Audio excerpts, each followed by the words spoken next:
एक दिन राधिका और उसकी सास को घर पर अकेले रहना पड़ गया था। तब विजय जाते जाते कहता है, सुनो, ताला लगा के सोना, अच्छे से खिड़की दरवाजे चेक कर लेना और मम्मी का बीपी भी चेक कर लेना। हाँ जी, कोई दिक्कत नहीं है। अब आप आराम से जाइए शादी में, मैं मम्मी जी का पूरा ख्याल रखूंगी। और अपना ख्याल भी रखना। हाँ जी, अपना भी रखूंगी। अब जाइए ना।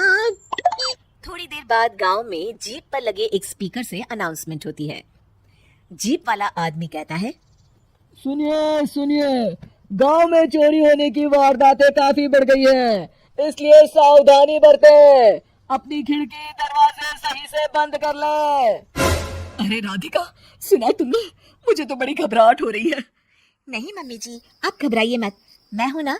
मैंने सारे खिड़की दरवाजे बंद कर दिए हैं और कुछ भी होता है तो पुलिस का नंबर तो है ही मेरे पास। अच्छा, मेरी तो सांसें तेज चल रही है बेटा। एक तो ये विजय भी घर पर नहीं है। मम्मी जी, वो भी जल्दी आ जाएंगे, मेरी अभी फोन पर बात हुई थी। आप बस रिलैक्स रहिए। उधर दूसरी तरफ दो चोर रात में गांव में चोरी करने का प्लान बनाते हैं। दोनों सास बहू अकेली है उस घर में। अच्छे से पता लगाया नो? हाँ, कोई और नहीं है घर पर। अच्छा मौका है हाथ साफ करने का। अरे वाह, अब आएगा मजा। देर रात को जब सब कुछ सुनसान होता है, दोनों चोर गांव की तरफ निकल जाते हैं। अरे कौन सा घर है?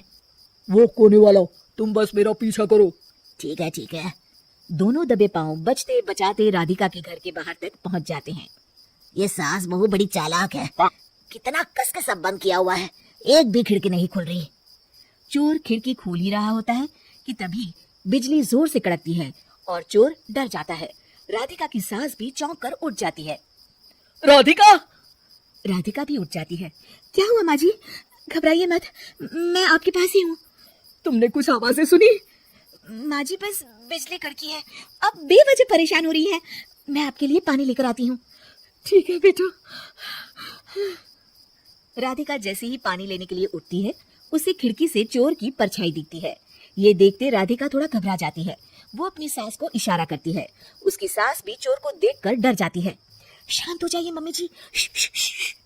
अरे मगर कैसे बेटा? हे भगवान, विजय को फोन लगा बेटा। माँ जी, इस वक्त अचानक वो पहुंच भी नहीं पाएंगे, मैं कुछ करती हूँ, आप बस शांत रहिए। उधर चोर अपने काम में लगा हुआ है, वो सब सामान देख रहा होता है। तभी उसको आवाज आती है, सुनिए जी, देखिए तो खिड़की के पास कोई है, मुझे लगता है चोर है। अरे इसका पति तो घर पर है। नहीं, वो बाहर गया हुआ है, मैंने उसे खुद बस से जाते हुए देखा था। तो ये बातें किससे कर रही है? राधिका जानबूझकर जोर जोर से बातें करने लगती है। सुनिए जी, जल्दी आइए ना बाहर, मुझे पक्का शक है कि घर में कोई घुस आया है। अरे लगता है इसका पति आ गया है, ये दोनों अकेले नहीं है। भोलू की जानकारी तो गलत थी, भागो। चोर घबराकर जल्दी जल्दी बाहर की ओर भागने लगते हैं।